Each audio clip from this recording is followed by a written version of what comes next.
Video like जरूर कर लीजिए और ऐसे वीडियो लगातार फ्री में पाने के लिए चैनल को तुरंत सब्सक्राइब कर लीजिए और बेल आइकन को जरूर टैप कर लीजिए ताकि आगे भी सारे वीडियो आपको मिलते रहे। यूट्यूब में फॉलो करते हैं तो प्लीज ये वाला फ्री टेलीग्राम चैनल जरूर ज्वाइन कर लीजिएगा। सारे नोटिफिकेशन सारे अपडेट यहीं पे आते हैं, ध्यान रखिए।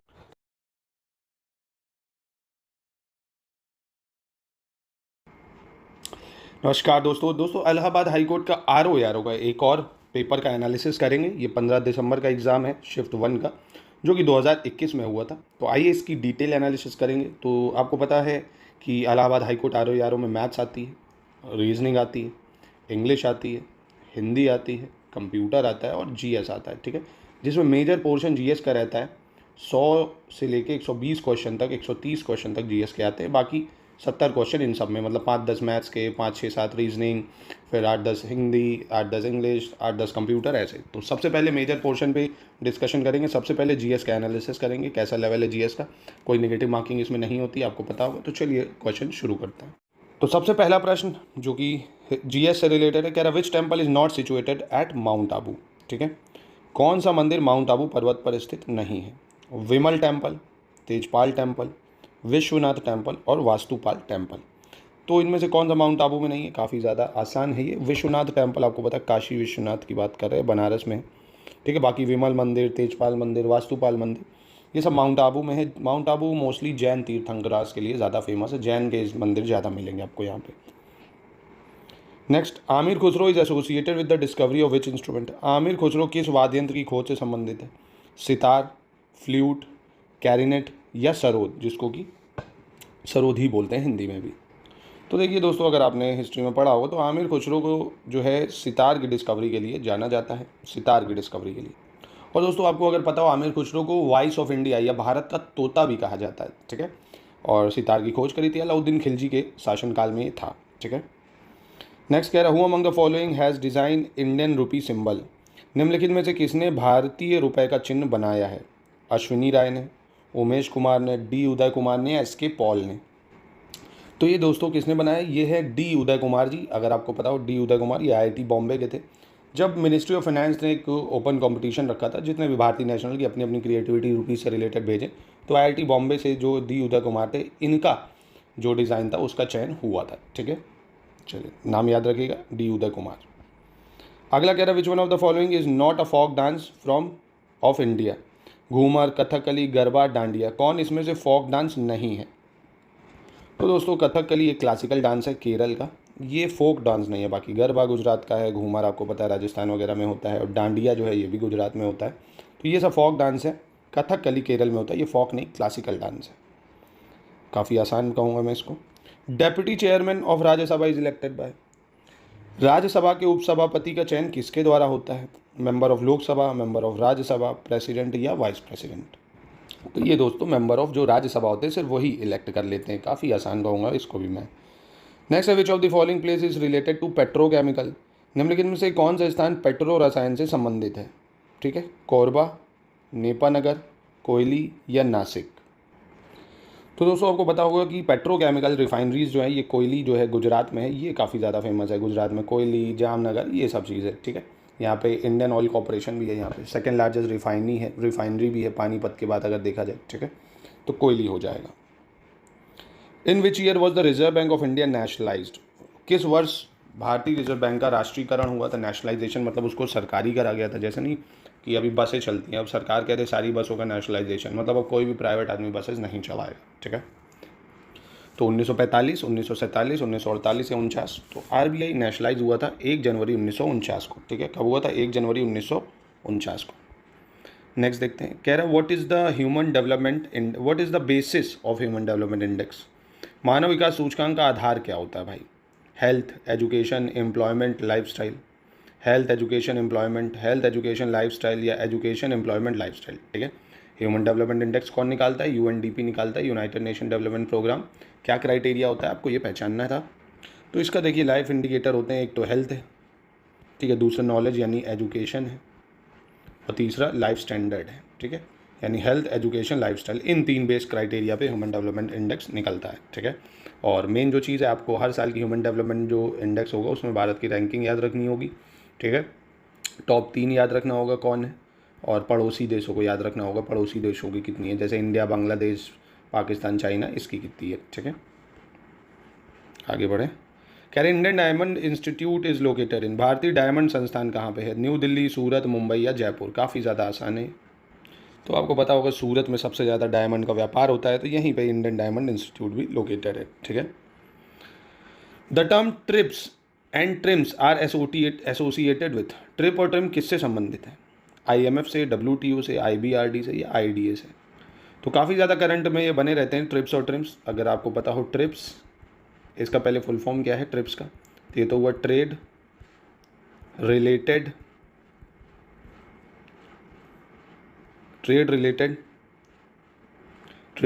Aspect of intellectual property right, ये WTO ने चलाया ट्रिप्स। ठीक है, इसको याद रखना है। ऐसे ही ट्रिम्स है, ट्रिम्स क्या होता है? Trade related investment measures. क्या होता है? Trade related investment measures. ठीक है, तो ये WTO से एसोसिएटेड है ट्रिप्स और ट्रिम्स। याद रखना, करंट अफेयर्स में न्यूज़ में रहता है, इसलिए पूछा गया है। आगे बढ़ते हैं। कह रहा विच one of the following is the oldest stock exchange of India? Bharat का सबसे प्राचीन स्टॉक एक्सचेंज कौन सा है? Bombay stock exchange, Delhi stock exchange, national stock exchange या OTCEI? तो दोस्तों देखिए, आपको बताऊंगा बॉम्बे स्टॉक एक्सचेंज एशिया का ओल्डेस्ट स्टॉक एक्सचेंज है, ना कि इंडिया ही का, पूरे एशिया का सबसे ओल्डेस्ट है। 1875 में ये बना था। ठीक है, दलाल स्ट्रीट में है ये, मुंबई।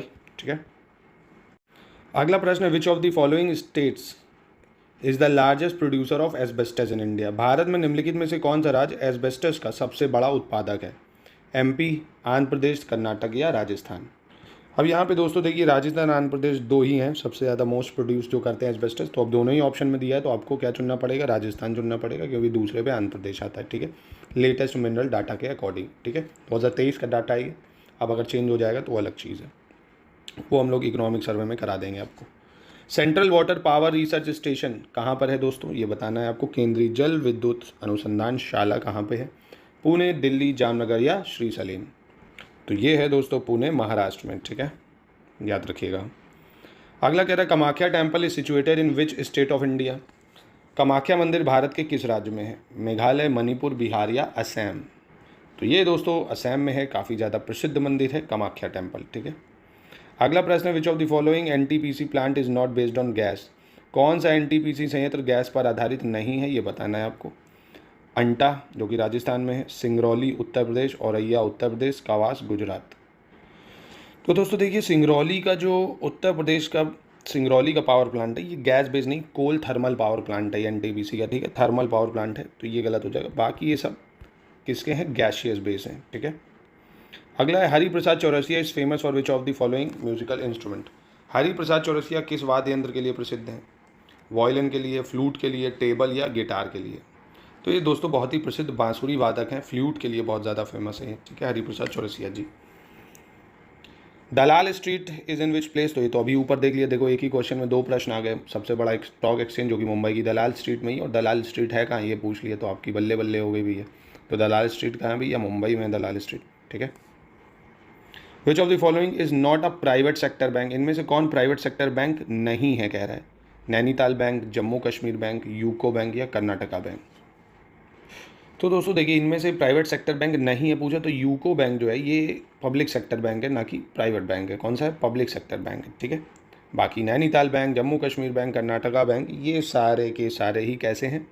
प्राइवेट सेक्टर बैंक है। ठीक है, तो इसलिए दोस्तों जो आंसर गिवन है ना, इस पर नजर न मारो। ये स्टूडेंट के आंसर हैं जो RO में उसने दिए होंगे, तो ये देख लो गलत दिया आंसर इसने। ठीक है, तो जो मैं बता रहा हूँ उसको अच्छे से लर्न करो। देख लो, पेपर का स्तर काफ़ी अच्छा है। आप अच्छे से थोड़ा सा भी प्रैक्टिस, आप स्टडी फॉर सिविल सर्विसेज जितना मटेरियल देगा उसको ही सिर्फ सेलेक्टेड मटेरियल पढ़ के आराम से RO निकाला जा सकता है। चलिए, नेक्स्ट है electrical resistivity of a given metallic wire depends upon? एक दिए गए धातु के तार की जो विद्युत प्रतिरोधकता है वो किस पर निर्भर करती है? लेंथ पे, थिकनेस पे, शेप पे या नेचर ऑफ मटेरियल? मतलब लंबाई, मोटाई, आकार या पदार्थ की प्रकृति? तो सबसे पहले तो देखो, इलेक्ट्रिकल रेजिस्टिविटी समझ लो क्या होता है। जैसे आप अपने चार्जर को देखोगे, अपने फ़ोन का चार्जर या अडाप्टर है, ये चार्जर आपने लगाया और ये पिन यहाँ पे खोस दी, फ़ोन चार्ज होने लगा। अभी अडाप्टर से ये तार काट के डायरेक्ट तार लगा दो तो आपका फ़ोन ब्लास्ट हो जाएगा। क्यों? क्योंकि उसको ज़्यादा करंट मिल गया और करंट चाहिए था कम, और इस करंट के फ्लो को कम करता है कौन? अडाप्टर में लगा रेजिस्टेंस। रेजिस्टेंस क्या करता है? जितना करंट चाहिए उतना ही देता है, प्रतिरोध करता है, रोकता है। ठीक है। और ये रेजिस्टेंस किस पे डिपेंड करेगा भैया? नेचर ऑफ मटेरियल पे, ठीक है, कैसा उसका मटेरियल है। अगर लोहे का वायर मतलब आयरन वायर है, कॉपर है, एल्युमिनियम है, कैसा मटेरियल है उस पर डिपेंड करता है, क्योंकि मटेरियल ही टेम्परेचर को कंट्रोल करेगा, ठीक है। तो यानी ऑप्शन डी हो जाएगा। अगला नेक्स्ट कह रहा है bryophyllum can be propagated vegetatively by. Bryophyllum में कायिक जनन किसके द्वारा हो सकता है? स्टेम के द्वारा, लीफ, रूट या फ्लावर, तना, पत्ती, जड़ या पुष्प। तो ये दोस्तों होता है उसकी पत्तियों के द्वारा। किसके द्वारा होता है? पत्तियों के द्वारा होता है, ठीक है। साइंस का प्रश्न है, 9th-10th की NCERT के प्रश्न है, ये सब बहुत कम स्तर का है। Mirror having reflection surface curved outward. बाहर की वक्रावली परावर्तन सतह वाले दर्पण को क्या कहते हैं? तो दोस्तों आपने बचपन में 2 ऐसे मिरर पढ़े होंगे, एक में ऐसे ऐसे ऐसे पॉलिश होती थी और एक में जो होता था वैसे अंदर साइड होती थी, ठीक है।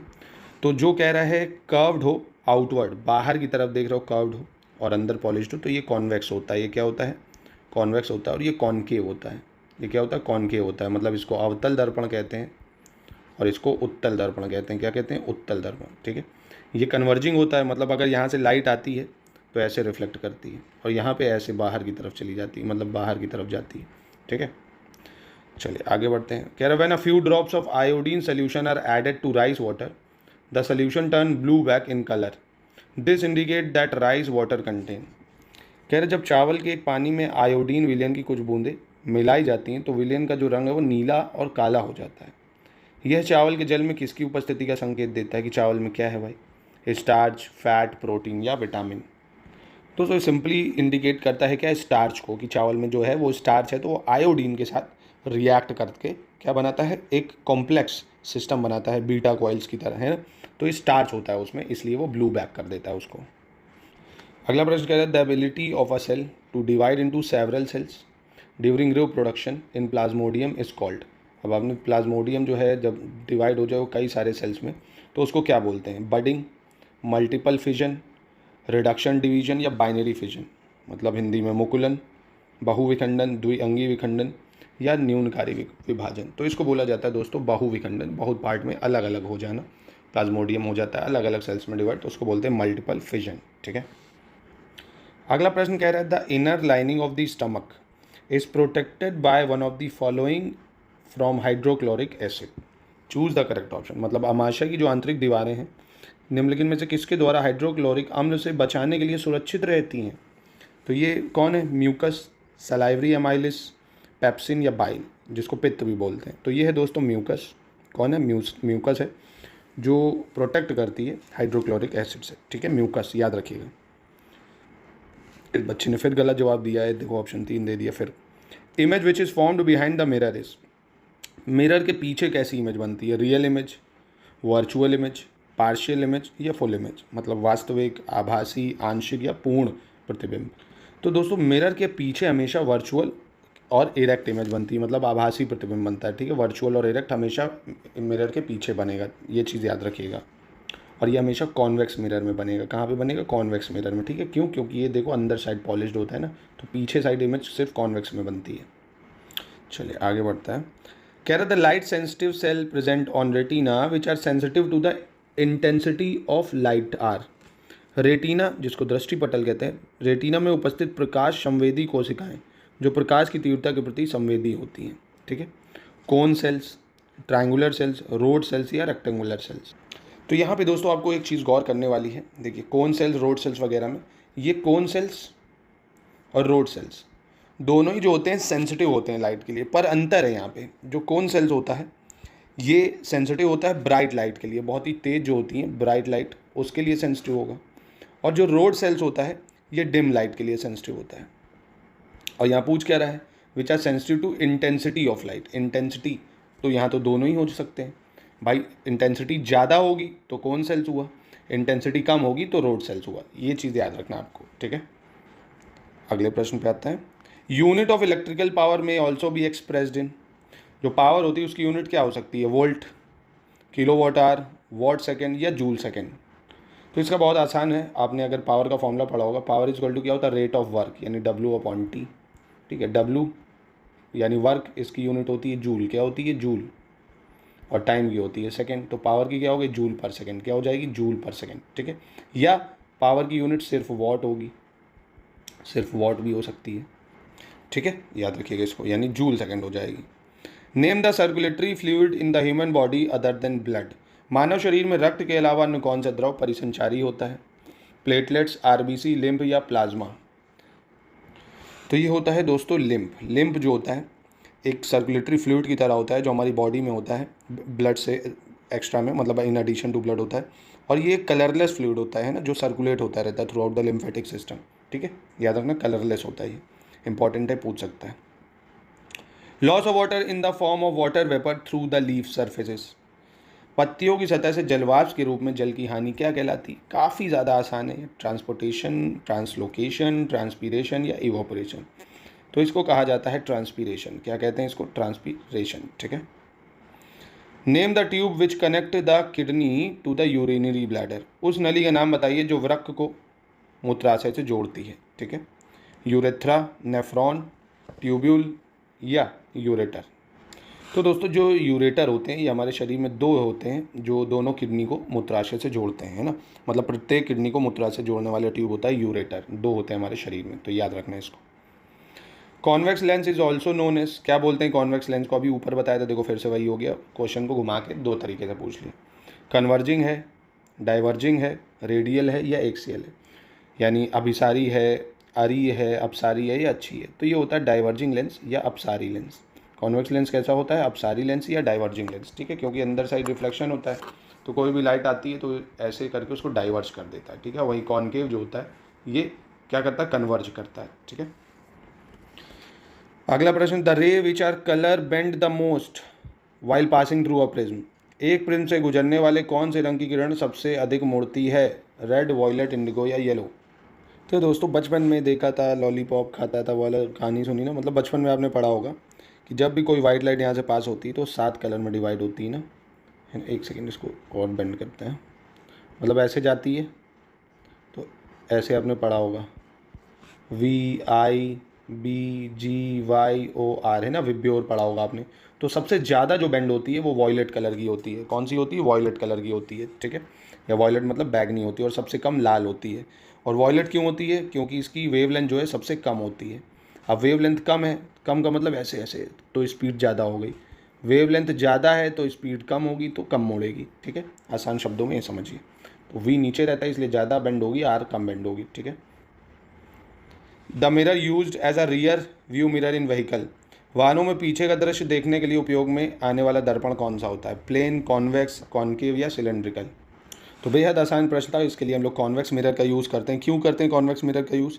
क्योंकि ये भैया पहली चीज़ वर्चुअल इमेज देता है, इरेक्ट देता है, डिमिनिश्ड देगा, पूरे शीशे के अंदर आ जाए जितनी इमेज है ना, ये सब, ठीक है। और दूर जो होगा ऑब्जेक्ट उसको पास भी दिखा देगा, बड़ा दिखाएगा, तो इसलिए कॉन्वेक्स मिरर यूज़ करा जाता है। अगला प्रश्न है, according to law of reflection the angle of incidence dash than angle of reflection. परावर्तन के नियम अनुसार आपतन कोण परावर्तन कोण से क्या होता है? तो ये भी बचपन में पढ़ा होगा आपने। ये जैसे रिफ्लेक्टिंग सरफेस है, ये नॉर्मल लाइन होती है, तो ये इंसिडेंट रे है, मतलब जो आती है रे, और ये जो रिफ्लेक्ट हो जाती है, इनके बीच में कोण जो बनता है, आने वाली रे, जो इंसिडेंट रे और नॉर्मल के बीच में एंगल आई बनता है, और रिफ्लेक्टेड रे और नॉर्मल के बीच में एंगल आर बनता है। तो आई हमेशा आर के बराबर होता था, है ना, I is always equal to R, ठीक है। नेक्स्ट है, a blood vessel which pump the blood from the heart to the entire body. वह रक्त नलिका जो रक्त को हृदय से पूरे शरीर में भेजती है उसको क्या कहते हैं? आर्टिलरी, कैपिलरी, वेन या हीमोग्लोबिन? तो ये होती है दोस्तों धमनी या आर्टिलरी, ठीक है, धमनी या आर्टिलरी, ये सारे ब्लड को हमारे ब्लड के थ्रू, मतलब हार्ट के थ्रू भेजती है बॉडी में, धमनियाँ, आर्टिलरी। अगला प्रश्न, Mahavir Jain breathed his last act. Mahavir Jain ने अपनी अंतिम सांस कहाँ ली थी? राजगीर में, रांची में, पावापुरी में या समस्तीपुर में? तो दोस्तों महावीर जैन की मृत्यु कहाँ होती है? पावापुरी में होती है, ठीक है, पावापुरी। अगला प्रश्न देखते हैं, विच among the following is the sacred book of Buddhist. निम्नलिखित में से कौन बुद्धों की एक पवित्र पुस्तक है? उपनिषद, वेदास, त्रिपिटकास या आगमास? तो पता होगा दोस्तों, त्रिपिटका जो है, अभिधम पिटका, सुत्त पिटका, विनय पिटका, ये 3 है बुद्ध की इंपॉर्टेंट पुस्तकें। अगला देखते हैं, the rock cut temple of Mahabalipuram were built under the patronage of. Mahabalipuram में चट्टानों से काटकर बनाए मंदिर के संरक्षण, मतलब बनाए मंदिर के संरक्षण में बने, नहीं गलत हिंदी में लिख दिया है। महाबलीपुरम में चट्टानों से काटकर बनाए गए मंदिर किसके संरक्षण में बने थे, ये होना चाहिए था यहाँ पे, ठीक है। Chola king, Pandya king, Pallavas king या सातवाहनास। तो ये 7 सेंचुरी एडी में बने थे दोस्तों, पल्लवास के अंडर में, ठीक है। पल्लवास किंग के अंडर में बने थे 7 सेंचुरी एडी में। अगला है who establish the Mauryan kingdom. बेहद आसान सवाल पूछ लिया आपसे। बिंदुसार, अशोक, चंद्रगुप्त मौर्य या बिंबिसार।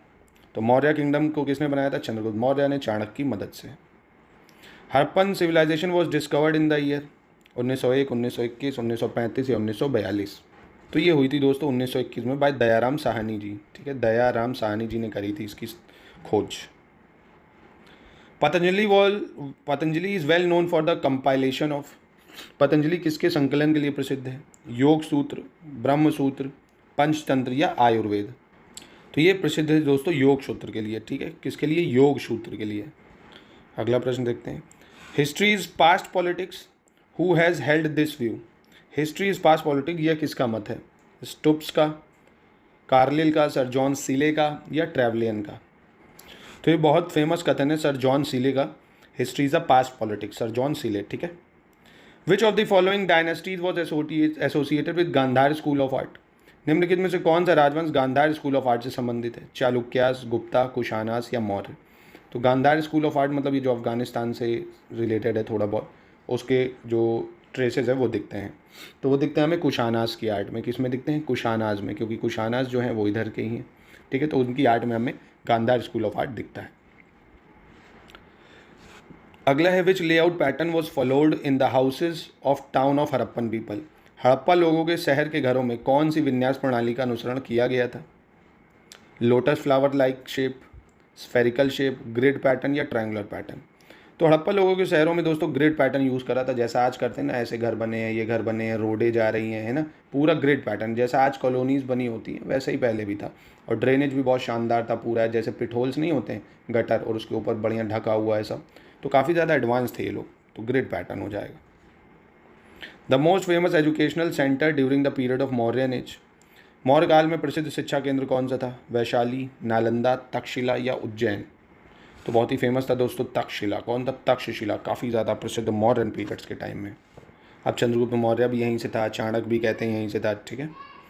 अगला विच dynasty establish Vaishali the first Republic of the world. किस राजवंश ने वैशाली विश्व का पहला गणतंत्र की स्थापना करी थी, मौर्य, नंद, गुप्ता या लिच्छवी।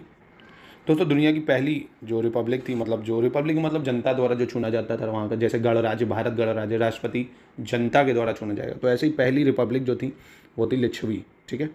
लिच्छवी जो थी वो वैशाली की पहली रिपब्लिकन थी।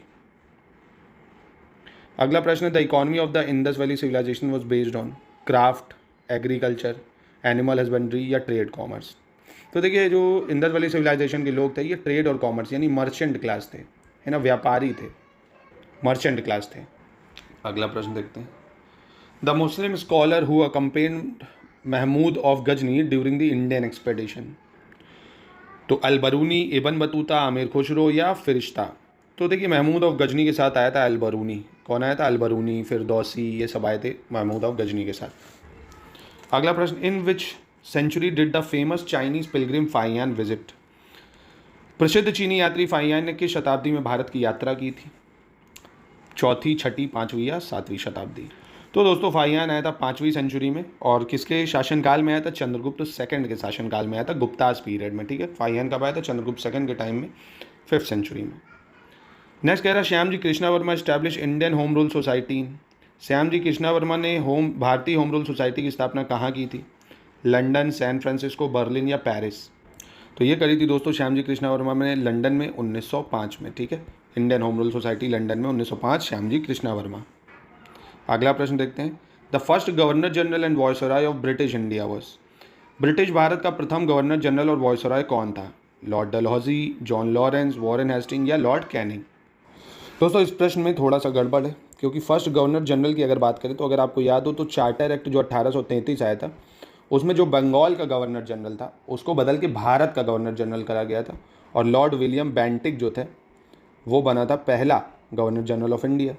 पर फिर 1858 मतलब 1857 के विरोध के बाद जो 1858 में एक्ट आया गवर्नमेंट ऑफ इंडिया एक्ट, उसमें वॉइसरॉय बनाया गया भारत का, भारत के गवर्नर जनरल का नाम बदल के वॉइसरॉय हो गया। और भारत का वॉइसरॉय कौन बना था? लॉर्ड कैनिंग पहला बना था। तो वॉइसरॉय बना लॉर्ड कैनिंग और भारत का गवर्नर जनरल था पहला लॉर्ड विलियम बेंटिक। ठीक है, तो यहाँ पे ये चीज़ को याद रखिएगा आप। अगला प्रश्न है, who was the first women president of Indian national Congress? काफ़ी आसान प्रश्न है। सरोजनी नायडू, सुचेता कृपलानी, राजकुमारी अमृत कौर या एनी बेसेंट? ठीक है, पहली महिला प्रेसिडेंट कौन थी इंडियन नेशनल कांग्रेस की? तो फर्स्ट वुमेन अगर पूछेगा तो एनी बेसेंट बताओगे। 1917 में एनी बेसेंट ने कांग्रेस की अध्यक्षता करी थी। First women president Indian national Congress की थी एनी बेसेंट।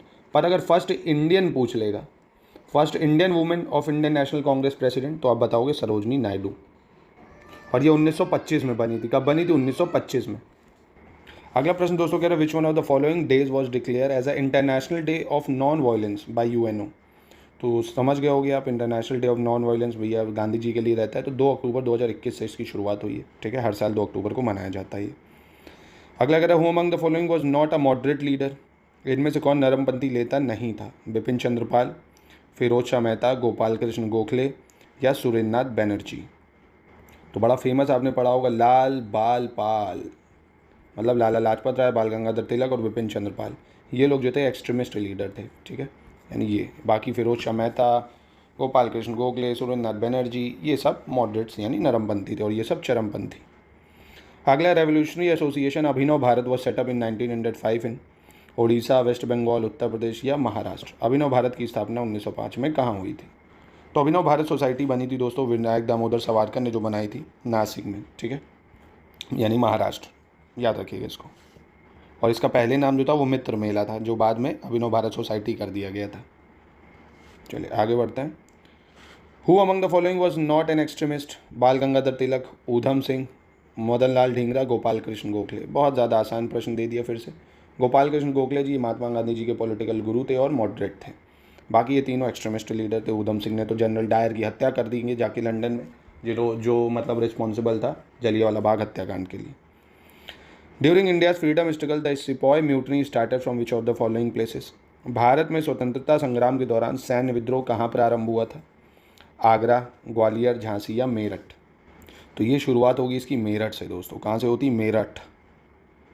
अगला प्रश्न, the women regiments of Indian national army lead by captain Lakshmi Swaminathan was called? कप्तान लक्ष्मी स्वामीनाथन के नेतृत्व में भारतीय राष्ट्रीय सेना की महिला रेजिमेंट को क्या कहा जाता था? रानी झांसी रेजिमेंट, अहिल्याबाई रेजिमेंट या झलकार बाई रेजिमेंट या विजय लक्ष्मी रेजिमेंट? तो बड़ी फेमस थी ये द रानी ऑफ झांसी, मतलब the Rani of Jhansi regiment. सही बात है, काफ़ी ज़्यादा इंपॉर्टेंट है Rani Jhansi regiment. Who was the leader of Champaran indigo movement? बहुत ज़्यादा आसान हो गया। महात्मा गांधी, बाबा रामचंद्र, बिरसा मुंडा या राम सिंह? तो पता होगा दोस्तों 1916 में रामचंद्र शुक्ल ने रिक्वेस्ट करी थी महात्मा गांधी जी से चंपारण मूवमेंट के लिए। ठीक है, इंडिगो रिवॉल्ट जो हुआ था उसकी वजह से, इंडिगो के किसानों के लिए, तिनकाथिया सिस्टम के लिए। नेक्स्ट है, what was the immediate cause for the launch of स्वदेशी मूवमेंट? ठीक है, स्वदेशी आंदोलन चलाने का तत्कालीन कारण क्या था?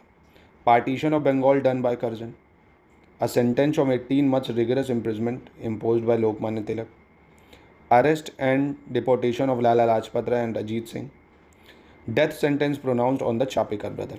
ठीक है, काफ़ी ज़्यादा आसान है। स्वदेशी आंदोलन चलाने का जो तत्कालीन कारण था वो लॉर्ड कर्जन द्वारा बंगाल का विभाजन था, जो 1905 में उन्होंने अनाउंस करा था, पार्टीशन ऑफ बंगाल। उसकी वजह से स्वदेशी मूवमेंट को चलाया गया था।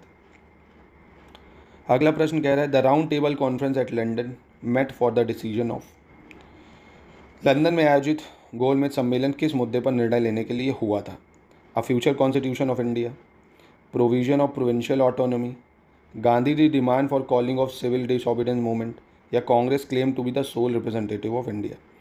तो ये हुआ था सविनय अवज्ञा आंदोलन वापस लेने के लिए, गांधी जी की मांगों को सुनने के लिए कि आप भैया का लोगे जो सविनय अवज्ञा आंदोलन को वापस लोगे, उसके लिए ये हुआ था। ठीक है, जो कि पूरी तरह से फेल हो गया था। विच one of the following is not correctly match? कौन इसमें से सही मैच नहीं कर रहा है ये बताना है। Partition of Bengal 1905, foundation of Muslim league 1906, Surat split 1907, shifting the capital of India from Calcutta to Delhi 1909। तो दोस्तों इसमें से जो चौथा है वो गलत है, क्योंकि दिल्ली कैपिटल शिफ्ट करा गया था कलकत्ता से 1911 में। ठीक है, दिल्ली दरबार जब लगता है, ठीक है, 1911। अगला प्रश्न है, when and where was the treaty between Ranjit Singh and British was sign? Ranjit Singh और अंग्रेजों के बीच संधि कब और कहाँ हुई? दिल्ली 1810, कश्मीर 1808, अमृतसर 1809, आगरा 1807। तो ट्रीटी ऑफ अमृतसर हुई थी 1809 में। कब हुई थी? 1809 में। ठीक है। Final authority of India to adopt the 5 year plan for the country western. देश की उन्नति के लिए पंचवर्षीय योजनाओं को अपनाने के लिए अधिकरण किसके पास था? Planning commission, union cabinet, national development council या पार्लियामेंट? तो अब तो 5 ईयर प्लान का कोई ऐसा वो बचा नहीं। पहले जो था तो नेशनल डेवलपमेंट काउंसिल इसको पूरी तरह से अप्रूव करती थी। ठीक है, national development council. NRC HB 506 represent which of the following hybrid crop in India? Hybrid rice, hybrid मेज, हाइब्रिड मस्टर्ड या हाइब्रिड वीट? मतलब शंकर चावल, शंकर मक्का, शंकर सरसों, शंकर गेहूँ। तो ये है दोस्तों हाइब्रिड मस्टर्ड या शंकर सरसों। ठीक है, याद रखिएगा, इसको इम्पॉर्टेंट है। अगला प्रश्न दोस्तों कह रहा है per capita income is obtain by dividing national income by. मतलब अगर आपको पर कैपिटा इनकम निकालनी है तो नेशनल इनकम से किसको डिवाइड करोगे, है ना। नीचे क्या आना चाहिए? Total population, working population, area of country या वॉल्यूम ऑफ कैपिटल यूज्ड। ठीक है, तो देखिए जब भी आपको पर कैपिटा इनकम निकालनी होती है उसका मतलब ही यही है, देश की नेशनल इनकम कितनी है और देश की पॉपुलेशन से डिवाइड कर दो तो पर कैपिटा इनकम आ जाती है। ठीक है। अगला है rolling plan refers to a plan which does not change its target every year, change its allocation every year, change its allocation and target every year या change only target every year. ठीक है, rolling plan या rolling योजना का अर्थ क्या है? वह योजना जिसमें लक्ष्य प्रत्येक वर्ष नहीं बदलता है, इसका आवंटन हर वर्ष बदलता है, इसके आवंटन और लक्ष्य हर वर्ष बदलते हैं, या इसका केवल लक्ष्य प्रत्येक वर्ष बदलता है। तो बहुत ही आसान था ये दोस्तों। और आपको याद हो रोलिंग प्लान जब 5th 5 ईयर प्लान था उसको हटा के जो 5 ईयर प्लान जनता गवर्नमेंट लाई थी 1978 से 83 के टाइम में, उसको रोलिंग प्लान बोला गया था। इसमें जो एलोकेशन और टारगेट है वो हर साल बदलते रहते हैं, आवंटन और लक्ष्य हर वर्ष बदलते हैं। ठीक है, उसको रोलिंग प्लान बोलते हैं। अगला प्रश्न, who is the father of red revolution in India? लाल क्रांति के जनक किसको कहते हैं? दुर्गेश पटेल, वर्गीज कुरियन, अरुण कृष्णन या विशाल तिवारी? अब रेड रेवोल्यूशन ये टोमेटो के लिए था, तो जो विशाल तिवारी इनको father of revolution red revolution consider करा जाता है, क्योंकि वर्गीज कुरियन को फादर ऑफ वाइट रेवोल्यूशन कहते हैं जो मिल्क प्रोडक्शन के लिए था। ठीक है, और रेड रेवोल्यूशन के लिए Vishal Tiwari. Which period is known as the period of golden revolution in India? ठीक है, किस कालखंड को स्वर्ण क्रांति का कालखंड कहा जाता है? 1981 से 94, 1991 से 2000, 1991 से 2003 या 2001 से 2006? तो बहुत आसान था ये। 1991 से 2003 का पीरियड गोल्डन रेवोल्यूशन कराता है या स्वर्ण क्रांति। अब स्वर्ण क्रांति में क्या आता है? अब जैसे हनी का प्रोडक्शन है, ये सब हॉर्टिकल्चर वगैरह ये सब आता था इसमें। ठीक है, अब अगला प्रश्न कह रहे हैं who is known as father of golden revolution in India? भारत की स्वर्णिम क्रांति का जनक कौन है? RS परोडा, SK वाशल, नीरपख तुतेज या KL चड्ढा? तो किसको माना जाता है दोस्तों गोल्डन रेवोल्यूशन का फादर? तो ये माना जाता है नीरपख तुतेज को, नीरपख तुतेज। ठीक है, अगला प्रश्न कह रहा है in India agriculture income is calculated by. Bharat में कृषि आय किस विधि द्वारा आंकी जाती है? Output method, input method, expenditure method या कमोडिटी फ्लो मेथड? मतलब हिंदी में निर्गत विधि, व्यय विधि, निवेश विधि या वस्तु प्रवाह विधि? तो दोस्तों बहुत ही आसान है, ये आउटकम मेथड से एग्रीकल्चर इनकम को कैलकुलेट करा जाता है। किससे? आउटपुट मेथड से, माफ़ कीजिएगा, किससे? निर्गत विधि से। अब आपको पता है एग्रीकल्चर पे कोई टैक्स वैक्स नहीं लगता है। ठीक है, तो आउटपुट मेथड जो होता है उसके थ्रू इसको कैलकुलेट कर लेते हैं।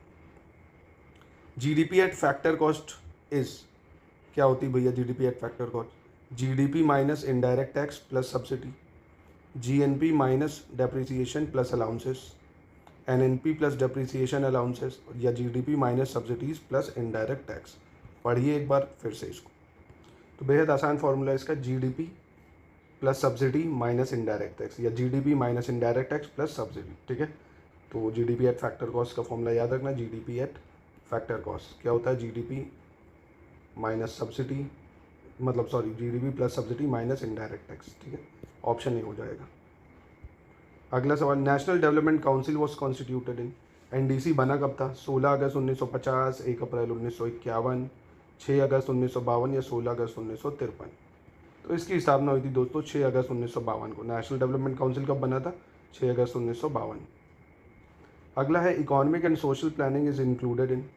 इकोनॉमिक और सोशल प्लानिंग किस में आता है, यूनियन लिस्ट में, स्टेट लिस्ट में, कंकरेंट में, या नॉट एनी स्पेसिफिक लिस्ट। तो देखो यूनियन और सोशल प्लानिंग तो ये राज्य सरकारें भी कर सकती हैं, केंद्र सरकारें भी कर सकती हैं, तो ये कंकरेंट लिस्ट में आ जाता है। अगला कह रहा है ball guard 2 is developed variety of.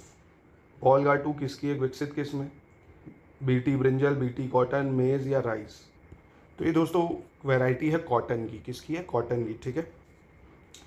अगला प्रश्न देखते हैं, इन विच 5 year plan was रेडिकेशन of poverty the main objective. किस पंचवर्षीय योजना का मुख्य उद्देश्य गरीबी को समाप्त करना था, 4th, 5th, 6th या 7th। तो ये था दोस्तों 5th 5 ईयर प्लान में 1974 से 1989 में जो आया था, गरीबी हटाओ मेन ऑब्जेक्टिव था ये, ठीक है, इंदिरा गांधी जी के समय। अगला है the 3 largest state of India in order of areas. Area के मामले में 3 सबसे बड़े राज्य कौन से हैं, Rajasthan, MP, Maharashtra, MP, Rajasthan, Maharashtra, Maharashtra, Rajasthan, MP, या एमपी, महाराष्ट्र, राजस्थान। तो बहुत आसान है दोस्तों, राजस्थान है, फिर दूसरे नंबर पे एमपी आता है, तीसरे महाराष्ट्र आता है, चौथे पे हमारा उत्तर प्रदेश आ जाता है ना। तो राजस्थान, एमपी, महाराष्ट्र, ठीक है, याद रहेगा, भूलिएगा मत। अगला प्रश्न देखते हैं, which one of the following is not a characteristic of the population of a developed country. कौन सा एक विकसित देश में जनसंख्या का विलक्षण नहीं है, लो birth rate, low death rate, high birth rate, high death rate, high proportion of urban population, या लो ग्रोथ रेट ऑफ पॉपुलेशन, ठीक है। यानी निम्न जन्म दर, निम्न मृत्यु दर, उच्च जन्म दर, उच्च मृत्यु दर, शहरी जनसंख्या का उच्च अनुपात और जनसंख्या की निम्न वृद्धि। इसमें से कौन नहीं है कैरेक्टरिस्टिक्स डेवलप कंट्री का। तो ये होगा दोस्तों high birth rate, high death rate. अब ऐसा थोड़ी बर्थ रेट बहुत ज़्यादा होगा और डेथ रेट कैसे ज़्यादा होगा, अगर डेवलप कंट्री है भाई, वहाँ पे हेल्थ फैसिलिटी अच्छी होगी, बीमारियाँ नहीं होगी, लाइफ एक्सपेक्टेंसी अच्छी होगी, है ना, तो ये गलत हो जाएगा, ये कैरेक्टरिस्टिक्स नहीं है। अगला प्रश्न देखते हैं, कह रहे during which decade did the population of India record a negative growth. ठीक है, किस काल में भारत की जनसंख्या में ऋणात्मक वृद्धि दर्ज की गई थी, 1911 से 21 में, 21 से 31 में, 31 से 41 में, 41 से 51 में। तो दोस्तों 1921 को ग्रेट डिवाइड भी बोला जाता है। 1921 से 31 में बहुत ज़्यादा नेगेटिव पॉपुलेशन ग्रोथ देखी गई थी। कई कारण थे इसकी, फेमाइन और वर्ल्ड वॉर भी हो गई थी पहली, इसकी वजह से बहुत ज़्यादा नुकसान हुआ था। अगला देखते हैं, विच of the following is the most urbanise state of India. निम्नलिखित में से भारत का सबसे शहरीकृत राज्य कौन सा है, महाराष्ट्र, मिजोरम, गोवा या तमिलनाडु। तो दोस्तों इन गिवन ऑप्शंस में तमिलनाडु जो है वो टॉप पे है, 48.9 के आसपास है, शायद 48% तक यहाँ पे आपको अर्बनाइजेशन देखने को मिलेगा सबसे ज़्यादा। ठीक है, याद रखिएगा उसके, काफ़ी इंपॉर्टेंट। उसके बाद केरल आता है, फिर महाराष्ट्र आता है, सबसे ज़्यादा अर्बनाइजेशन है तमिलनाडु में। What is green house effect, बहुत ही आसान है भैया। हरित ग्रह प्रभाव क्या है, increase in global temperature, decrease in global temperature, increase in sea water temperature या increase in temperature of river and lake. तो क्या है भैया, वैश्विक तापमान में वृद्धि। ग्रीन हाउस इफेक्ट क्या है, जो दुनिया के तापमान में वृद्धि हो रही है। क्या होता है भैया, जैसे थोड़ा सा शॉर्ट में समझ लो, जैसे सूरज है, सूरज की किरणें धरती पर आती हैं, ठीक है, और इसका 2/3 एब्जॉर्ब होता है, उसके बाद ये वापस जाती हैं। अब वापस जाने के टाइम इनको ये जो ग्रीन हाउस गैसेज हैं, इनकी जो पार्टिकल्स हैं वो मिल जाते हैं। ग्रीन हाउस गैसेज जैसे मीथेन है, कार्बन डाइऑक्साइड, ये सब, इसकी वजह से जो जाना चाहिए वो वापस रिफ्लेक्ट कर जाती है, तो अर्थ और गर्म हो रही है ना, इसको बोलते हैं। नेक्स्ट है, which among the following state या UT has not identified tribal community. किस राज्य में जनजातीय समुदायों की पहचान नहीं की है। ठीक है, छत्तीसगढ़, हरियाणा, महाराष्ट्र या कर्नाटका। तो दोस्तों देखिए, हरियाणा में कोई भी ट्राइबल कम्युनिटी की आइडेंटिफिकेशन नहीं करी गई। हरियाणा पंजाब से अलग हुआ था, 1966 में एक अलग राज्य के तौर पे बना था, तो हरियाणा में नहीं है। ठीक है, अगला, which one of the following national park lies completely in temperate alpine zone. कौन सा राष्ट्रीय पार्क पूर्ण रूप से समशीतोष्ण अल्पाई क्षेत्र में स्थित है, Manas national park, Namdapha national park, Narora valley national park या valley of flower national park. तो ये है दोस्तों valley of flower national park, जो कि उत्तरकाशी डिस्ट्रिक्ट में आता है, नहीं उत्तरकाशी नहीं, माफ़ कीजिएगा, चमोली, हाँ चमोली में आता है ये। ठीक है, चमोली में आता है, बद्रीनाथ के पास पड़ता है। ये पूरी तरह से टेम्परेट अल्पाइन में आ जाता है। ठीक है, याद रखिएगा इसको। बाकी मानस पता है आपको, असम में है। ठीक है, नियोरा आपको पता है, ये वेस्ट बंगाल में है, और नामदफा नेशनल पार्क अरुणाचल प्रदेश में है। ठीक है, अगला प्रश्न, in history Indian population which duration is refers as great leap forward. तो देखिए एक ही पेपर में 2 सवाल है, अभी पूछा था ना कहाँ पे सबसे ज़्यादा नेगेटिव ग्रोथ हुई थी, तो 1921 से 31 में, और इसी को ग्रेट लीप फॉरवर्ड भी बोलते हैं, एक बड़ी आगे की उछाल। ठीक है, आगे बढ़ते हैं। Census of population of India is done after. भैया जनगणना कब होती है? अभी तक तो 2011 में लास्ट हुई थी, अभी हुई नहीं है ना, 10 साल में होती है ये। और देखो जनगणना की शुरुआत 1872 में लॉर्ड मायो के टेन्योर में हुई थी, पर नियमित रूप से हर 10 साल में होना शुरू हुआ था 1881 से लॉर्ड रिपन के टेन्योर में। ठीक है, अगला सवाल। A high growth rate of population is characterised by. जनसंख्या में उच्च वृद्धि दर को किससे अभिलाषित होता है? हाई मतलब हाई ग्रोथ रेट जो होती है पॉपुलेशन की, वो किस वजह से होती है? High birth rate, high death rate, high birth rate, low death rate, low birth rate, low death rate, या low birth rate, high death rate. तो बहुत ही सिंपल है दोस्तों, कब पॉपुलेशन बढ़ेगी? जब लोग पैदा ज़्यादा होंगे और मरेंगे कम, यानी high birth rate, low death rate. अब डेथ रेट लो होने का कारण है डेवलपमेंट होना, हेल्थ सेक्टर में अच्छा इंप्रूवमेंट होना, बीमारियों का कम फैलना, तो इन सब चीज़ों की वजह से। ठीक है, which state of India has the largest area? UP, Maharashtra, MP, Rajasthan. भैया सबसे बड़ा कौन है? राजस्थान है, एक नंबर पे, दूसरे पे एमपी है, तीसरे महाराष्ट्र है, चौथे पे यूपी है। अगला प्रश्न, विच one of the following is correct sequence of union territory of India in increasing order of their area? मतलब बड़े से, मतलब इंक्रीजिंग ऑर्डर, छोटे से बड़े में सेट करना है आपको, किसको? यूटीज़ को। तो सबसे पहला देखिए, लक्षद्वीप, लक्षद्वीप, पुडुचेरी, पुडुचेरी। अब लक्षद्वीप पुडुचेरी में सबसे छोटी कौन सी है? तो लक्षद्वीप सबसे छोटी होती है, यहाँ 2 जगह लक्षद्वीप है। और सबसे बड़ी जो है, अभी अगर जम्मू कश्मीर को हटा दें, या जम्मू कश्मीर तो ऑप्शन है नहीं, तो अंडमान निकोबार था। ठीक है, जम्मू कश्मीर से पहले अंडमान निकोबार था, तो वही है सबसे बड़ा, लक्षद्वीप है सबसे छोटा। तो सही हुआ ए ऑप्शन, लक्षद्वीप है, फिर चंडीगढ़ है, फिर पुडुचेरी है, फिर अंडमान निकोबार है। ठीक है, अगला प्रश्न, इसने गलत जवाब दिया था जो भी स्टूडेंट था ये। अगला, the most literate union territory of India. सबसे साक्षर भारतीय केंद्र शासित कौन सा देश है? मतलब यूनियन टेरिटरी है, दिल्ली, लक्षद्वीप, चंडीगढ़ या पुडुचेरी? तो अगेन ये भी लक्षद्वीप ही है, सबसे ज़्यादा लिटरेसी रेट है, या 92% के आसपास है। ठीक है, 91 से 92% के आसपास है लक्षद्वीप का लिटरेसी रेट। ठीक है, अगला, which one of the following state has the highest density of population? Bihar, Kerala, Punjab, Uttar Pradesh में सबसे ज़्यादा डेंसिटी पॉपुलेशन की कहाँ है? अब पॉपुलेशन डेंसिटी होती है उस देश की, मतलब उस राज्य की पॉपुलेशन को एरिया से डिवाइड कर दो, है ना, मतलब कितने एरिया में कितने लोग रहते हैं। ठीक है, तो ये है भैया कौन? बिहार में सबसे ज़्यादा पॉपुलेशन डेंसिटी है। ठीक है, एरिया है कम, लोग हैं ज़्यादा। The international date line is called, क्या बोलते हैं इंटरनेशनल डेट लाइन को? 0 degree latitude, 0 degree longitude, 66.5 degree latitude, या 180 डिग्री लॉन्जिट्यूड? तो ये जो 0 डिग्री मतलब इंटरनेशनल डेट लाइन है, इसको प्राइम मेरिडियन से जो 0 डिग्री है, उसी के रफली 180 डिग्री लॉन्जिट्यूड भी इसको बोला जाता है। क्या बोलते हैं? 180 डिग्री लॉन्जिट्यूड। ठीक है, our solar system is a part of which galaxy? Andromeda, triangulum galaxy, milky wave galaxy, या बोर्ड गैलेक्सी? बेहद आसान प्रश्न। तो हमारा सोलर सिस्टम पार्ट है मिल्की वेव गैलेक्सी का। किसका? Milky wave galaxy. अगला प्रश्न कह रहा है, an earthquake is also known as teacher, tremor, temper, या क्रेटर? अर्थक्वेक को और क्या बोलते हैं? तो देखिए, अर्थक्वेक को ट्रेमर्स भी बोलते हैं, क्योंकि ये ट्रेमर्स रिलीज करता है ना वेव्स के फॉर्म में, तो इसलिए अर्थक्वेक को ट्रेमर भी बोला जाता है। आसान था ही। Most abundant metal in the earth crust? Earth crust का सबसे अबेंडेंट मेटल कौन सा है? कैल्शियम, एल्यूमिनियम, आयरन, या मैग्नीशियम? तो ये आपने फिजिकल ज्योग्राफी में पढ़ा होगा। सियाल यानी सिल्का, एल्यूमिनियम, सीमा, सिल्का, और मैग्नीशियम। तो सबसे ज़्यादा जो है एल्यूमिना मिलता है आपको। मोस्ट अबेंडेंट मेटल जो है अर्थ क्रस्ट का, वो कौन है? एल्यूमिनियम। ठीक है, चलिए, विच one of the following is the longest latitude? सबसे लॉन्गेस्ट लैटिट्यूड कौन सा है दोस्तों? है ना, 0 डिग्री, 90 डिग्री, 23.5 डिग्री, या 66.5 डिग्री? तो ऑब्वियसली दोस्तों पृथ्वी पता है आपको जियोइड शेप की है, ऊपर से चपटी है, 90 डिग्री कम होगा। इक्वेटर जो है 0 डिग्री, वो सबसे लंबा होगा, फिर छोटा होता चला जाता है ना, तो 0 डिग्री सबसे बड़ा होगा। बेहद आसान प्रश्न आते हैं जीएस के आरओ के इलाहाबाद वाले में। Boundary between earth crust and mantle is? पृथ्वी की पपड़ी और आवरण के बीच की सीमा आपने पढ़ा होगा भैया, अर्थ क्रस्ट, ठीक है, और मेंटल, यानी ये क्रस्ट है और मेंटल है, इसके बीच में जो है वो क्या है? तो वो है मोहरोविक डिसकंटिन्यूटी। कौन सी है? मोहरोविक डिसकंटिन्यूटी। ठीक है, और वहीं लेमन डिसकंटिन्यूटी पूछ लेता तो ये आपको आउटर और इनर कोर के बीच में देखने को मिलेगी। ठीक है, और गटनबर्ग डिसकंटिन्यूटी आउटर कोर और मेंटल के बीच में हो जाती है। ठीक है, आसान है ये भी काफ़ी। चलिए आगे बढ़ते हैं। For every 1 degree of longitude the local time change bye. Geography के बहुत दबा के क्वेश्चन आते हैं यारों में। तो देशांतर के पट्टे के 1 डिग्री पर स्थानीय समय में कितना परिवर्तन होता है, बहुत आसानी से आप निकाल सकते हो इसको। 1 डिग्री घूमने पे 4 मिनट बढ़ जाता है। कितना लॉन्जिट्यूड, 1 डिग्री में 4 मिनट बढ़ता है, ठीक है।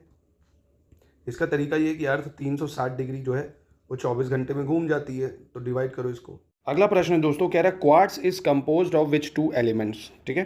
क्वार्ट्स किन 2 तत्वों से बना होता है, आयरन और magnesium, iron and oxygen, oxygen and silicon, या सिलिकन एंड आयरन, ठीक है। तो बहुत आसान प्रश्न है। क्वार्ट्स अगर आपको पता हो तो ये अर्थ के जो क्रस्ट में हमको पाया जाता है, ये ऑक्सीजन और सिलिकन का कंबाइन रूप होता है ना, मतलब इनसे मिलके बनता है ऑक्सीजन और सिलिकॉन से, ठीक है। अगला प्रश्न, which of the following feature is the product of volcanity. निम्नलिखित में से कौन सा लक्षण वल्कनीकरण का उत्पाद है, गैसोलीन, एस्कार्पमेंट, एटॉल या फोल्ड माउंटेन। भू अभिनतिक, ठीक है, और कगार, प्रवाली या बलित पर्वत। तो दोस्तों वल्कनीकरण या वल्केनिसिटी की वजह से बनते हैं फोल्ड माउंटेन, ठीक है। जब वॉल्केनो इरप्ट होता है तो उसकी वजह से क्या बनते हैं, फोल्ड माउंटेन, जो लेयर्स फॉर्म होती हैं, फिर उसकी वजह से लेयर से लावा बनता है, जो पार्टिकल्स बनते हैं, फिर वो आपस में कन्वर्ज होकर फोल्ड माउंटेन भी बनाते हैं, ठीक है। अगला है, exogenic force are connected with. बहिर्जात बल किसे संयोजित होते हैं, plucking action, lithospheric action, volcanic action या एटमॉस्फेरिक एक्शन, ठीक है। अब एक्सोजेनिक एंडोजेनिक 2 फोर्स होते हैं। एक्सोजेनिक जो बाहर से लगता है, एंडोजेनिक जो अंदर से लगता है। तो एक्सोजेनिक बाहर से लगता है, एटमॉस्फेयर से लगता है, एटमॉस्फेरिक होता है ये पूरी तरह से, ठीक है। बाकी वॉल्केनिक एक्शन ये अंदर होगा तो एंडोजेनिक है, लिथोस्फेयर भी एंडोजेनिक और प्लकिंग एक्शन भी एंडोजेनिक है, ठीक है। Which of the following refer to the technique of cartography in geography. निम्नलिखित में से कौन सी तकनीक भूगोल में कार्टोग्राफी दर्शाती है, geo information, field survey method, statistical techniques, skill of map making, ठीक है। भू सूचना माफ कीजिएगा, सांख्यिकी तकनीक, सर्वेक्षण विधि या नक्शा बनाने का कौशल। तो दोस्तों बहुत आसान है। कार्टोग्राफी का मतलब होता है नक्शा जो बनाते हैं, नक्शा बनाने का जो कौशल जिसमें होता है, स्किल ऑफ मैप में, उसको कार्टोग्राफर बोलते हैं, ठीक है। अगला प्रश्न देखते हैं, what does the term lithosphere refer to. Lithosphere किसे कहते हैं, interior of the earth, plant and animal, crust of the earth या मिडिल ऑफ द अर्थ। तो यार देखो, अर्थ का स्ट्रक्चर अगर आपने पढ़ा हो, ठीक है, इंटीरियर में तो सभी आ जाएगा, एक क्रस्ट है, फिर मेंटल है, फिर कोर आता है, और जो लिथोस्फेयर है उसमें आता है क्रस्ट तो आता ही है और अपर मेंटल भी आ जाता है ना। क्रस्ट ऑफ द अर्थ यहाँ पे ठीक ठाक आंसर होगा, ऑप्शन क्रस्ट ऑफ द कर होना चाहिए, मतलब क्रस्ट ऑफ द अर्थ होना चाहिए, ठीक है।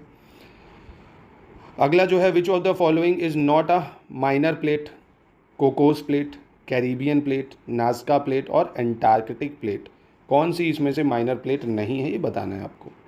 तो दोस्तों अंटार्कटिक प्लेट ये छोटी प्लेट नहीं थी, ये बहुत ही वास्ट प्लेट, टेक्टोनिक थ्योरी अगर आपने पढ़ी होगी तो प्लेट टेक्टोनिक में अंटार्कटिक प्लेट काफ़ी ज़्यादा वास्ट थी, ठीक है। तो ये माइनर नहीं थी, ये मेजर प्लेट्स में आती है। और आपको बताओ 7 मेजर प्लेट थी, ठीक है, और 8 माइनर प्लेट थी, 7 मेजर 8 माइनर। तो अंटार्कटिक जो है ये मेजर प्लेट में ही आती है, ठीक है, जैसे अंटार्कटिक है, यूरेशियन प्लेट है, नॉर्थ अमेरिकन प्लेट है, ये सब, ठीक है। Maximum depth of lithosphere is found in. Lithosphere की सबसे ज़्यादा डेप्थ कहाँ देखने को मिलेगी, पैसिफिक ओशन में, साइबेरियन प्लेन में, पैटागोनिया डेजर्ट में या हिमालयन माउंटेन में। तो दोस्तों लिथोस्फेयर की हमें सबसे ज़्यादा जो डेप्थ देखने को मिलेगी पैसिफिक ओशन में। क्यों पैसिफिक ओशन, क्योंकि यहाँ है मारियाना ट्रेंच है, मतलब यहाँ पे लिथोस्फेयर और ज़्यादा डीप है ना, यहाँ तक गहरा है, तो इसलिए हमें पैसिफिक ओशन में देखने को मिलेगी क्या, लिथोस्फेयर की सबसे ज़्यादा डेप्थ, ठीक है, मारियाना ट्रेंच में। Which country is ruled by military junta. कौन सा देश वर्तमान में एक सैन्य जुंटा द्वारा शासित है, थाईलैंड, म्यांमार, टर्की या मलेशिया। तो दोस्तों गिवन ऑप्शन में सिर्फ म्यांमार है जहाँ पे मिलिट्री रूल चल रहा है अभी, ठीक है। अगला है, which state government has suspended major labour laws for 3 years to help industry tide over crisis due to कोविड-19 and attract new investment.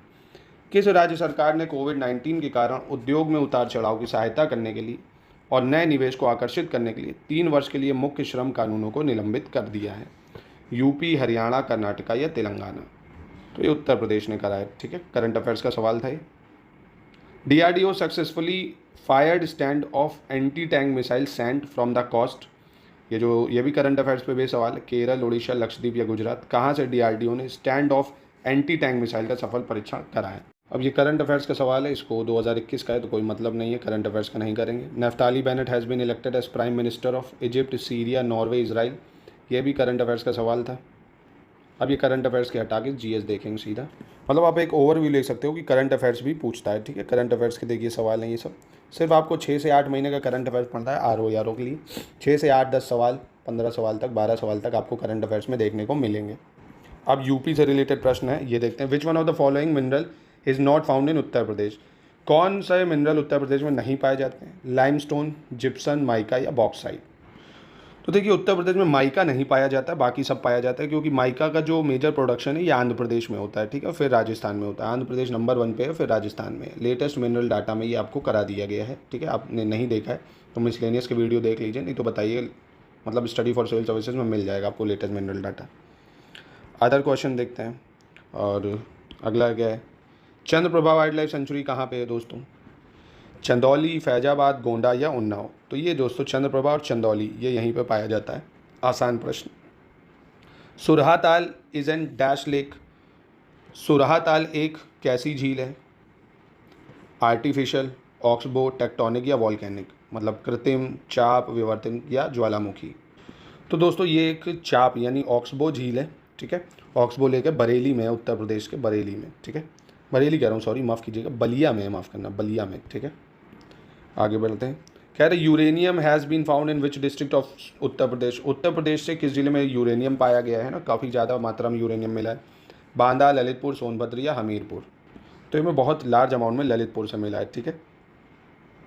Red soil is found in the district of. लाल मिट्टी कहाँ से मिलती है? आगरा, मथुरा, एटा, मणिपुर, मिर्ज़ापुर, झांसी या सीतापुर, बाराबंकी। कहाँ से मिलती है हमें लाल मिट्टी? तो ये हमें मिर्ज़ापुर, झांसी, इन सब एरिया में हमें रेड सॉइल देखने को मिलती है, ठीक है। मिर्ज़ापुर है, झांसी है, सोनभद्र है, हमीरपुर है, यहाँ सब देखने को मिलेगी। Lower Ganga canal emerge out of Ganga at. निचली गंगा नहर कहाँ पर गंगा से मिलती है? बरेली में, हरिद्वार में, कानपुर में या नरौरा में। तो ये मिलती है दोस्तों नरौरा में। कहाँ पे? नरौरा में, ठीक है। अगला क्वेश्चन, कौन सा इसमें से सही मैच कर रहा है बताना है, निम्नलिखित में से कौन सही सुमेलित है? Bakhira wild life sanctuary, Unnao. Okhla wild life sanctuary, Lalitpur. Sandi wild life sanctuary, Hardoi. Mahavir Swami wild life sanctuary, Basti district, ठीक है। तो पहला दोस्तों गलत है। बकीरा वाइल्ड लाइफ सेंचुरी संत कबीर नगर डिस्ट्रिक्ट में है। कहाँ पे है? संत कबीर नगर में है, तो ये गलत है। उन्नाव में नवाबगंज वाइल्ड लाइफ सेंचुरी आपको देखने को मिलेगी। ओखला वाइल्ड लाइफ सेंचुरी ये ललितपुर में है, ये गलत है। B Okhla wild life sanctuary क्योंकि नोएडा में आपको देखने को मिलेगी, ठीक है, ये भी गलत हो गई। और Sandi wild life sanctuary Hardoi ये बिल्कुल करेक्ट हो जाएगा, क्योंकि सही पूछ रहा है तो ये बिल्कुल सही है। और Mahavir Swami wild life sanctuary ये कहाँ पे है? ये ललितपुर में है, ठीक है, ललितपुर, ठीक, याद रखना, फिर से पूछ सकता है आपसे। Main mineral found in Uttar Pradesh. Uttar Pradesh में पाए जाने वाले प्रमुख पदार्थ कौन से हैं? कॉपर और graphite, limestone, dolomite, rock phosphate, dolomite, graphite और रॉक फॉस्फेट। तो उत्तर प्रदेश में जो मेन मिनरल है वो लाइमस्टोन और डोलोमाइट प्राप्त होते हैं। क्या? लाइमस्टोन और डोलोमाइट, ठीक है। Which of the following is not correctly match. कौन सा सही सुमेलित नहीं है ये बताना है, ठीक है। ये शहर है और उसके मतलब शहर और नदियों के किनारे बसे, जैसे गंगा नदी किनारे बिठूर है, राप्ती नदी किनारे गोरखपुर है, जौनपुर साई नदी किनारे और कौशाम्बी यमुना नदी किनारे। तो दोस्तों देखिए बिठूर ठीक है, हमारे गंगा नदी के तट पे है, गोरखपुर राप्ती नदी के है, जौनपुर साई नदी के तट पे नहीं है, गोमती नदी के तट पे है जौनपुर, ठीक है, गोमती नदी, और कौशाम्बी यमुना नदी के तट पे, ठीक है। Who was the first Lokayukta of Uttar Pradesh. Uttar Pradesh का प्रथम लोकायुक्त कौन था? विशंबर दयाल, कैलाश नाथ गोयल, विजय लक्ष्मी पंडित या पंडित द्वारका प्रसाद मिश्रा। तो ये थे दोस्तों विशंबर दयाल, ठीक है, विशंबर दयाल। और पहले लोकायुक्त का जो टेन्योर था वो 8 साल था। 2024 में अमेंडमेंट करके इसको वापस से 5 साल बना दिया गया और मैक्सिमम उम्र रखी गई है 70 साल, ठीक है। नेक्स्ट क्वेश्चन कह रहा है उत्तर प्रदेश के किस शहर में भारत का पहला कौशल संस्थान, भारतीय कौशल संस्थान स्थापित होने जा रहा है? इंडियन इंस्टीट्यूट ऑफ स्किल कहाँ पे इस्टेब्लिश हो रहा है? अमेठी, कानपुर, अयोध्या या प्रयागराज। तो इसको इस्टेब्लिश करा जा रहा है कानपुर में, ठीक है। Nawabganj bird sanctuary is located in the district of Ghaziabad, Gonda, Raebareli या उन्नाव। तो ये अभी मैंने ऊपर आपको बताया था ना, नवाबगंज बर्ड सेंचुरी है उन्नाव में, ठीक है। अगला प्रश्न है कौन सा सही मैच नहीं कर रहा है? Which option is not correctly match? Coal Sonbhadra, sandstone Mirzapur, silicon sand Prayagraj, uranium Jhansi. तो डी वाला बिल्कुल गलत है, क्योंकि यूरेनियम झांसी में नहीं, हमें ललितपुर में मिलता है। कहाँ मिलता है? ललितपुर में, ठीक है। अगला प्रश्न, the beneficiary district of Uttar Pradesh due to Arjun dam canal is. तो अर्जुन डैम नहर से उत्तर प्रदेश के किस जिले को लाभ मिलता है? तो ये करंट में भी काफ़ी न्यूज़ में था, मतलब फरवरी मार्च की न्यूज़ है ये, 2022-23 का, नहीं 2022 कह रहा हूँ, मतलब 2020 के आसपास में। हमीरपुर और महोबा जो है इनको लाभ मिलेगा। तो करंट अफेयर से रिलेटेड ये यूपी जीके का प्रश्न पूछा गया था।